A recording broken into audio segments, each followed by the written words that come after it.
Have you ever wanted to use a trackpad but never thought that it would be possible? Well, in 15 seconds, I'm going to teach you how to use a trackpad, and trust me, guys, I just picked up on how to do it a moment ago. So it's very simple. Just make sure that your trackpad is configured for speed and accuracy, and you can do that in your settings.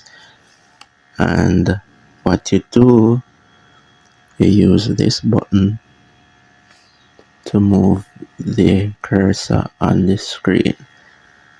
This button is what you're going to be using to control the movements. I'm going to show you in a minute what that means.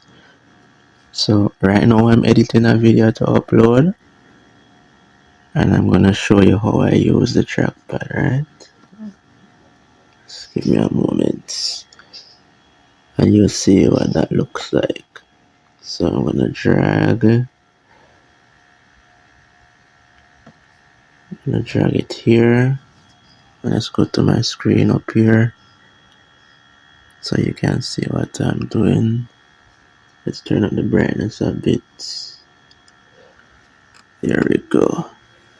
Now, as I said, you are going to move the cursor to where you want to start. Move it here. Identify it.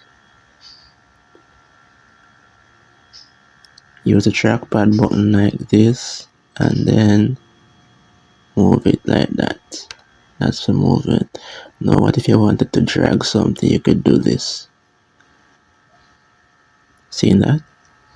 So you use the trackpad button to identify where you want to work from, and then use the button on the left to drag. Just like that. See how easy it is? And once you configure your trackpad for speed and accuracy, this shouldn't be a problem. Most people use this to game, but you can also use it to edit, scroll, and do other things that you normally would use your mouse to do. So I hope this helps you guys. Let me know in the comments if you want to see more trackpad uses. Alright? Thanks.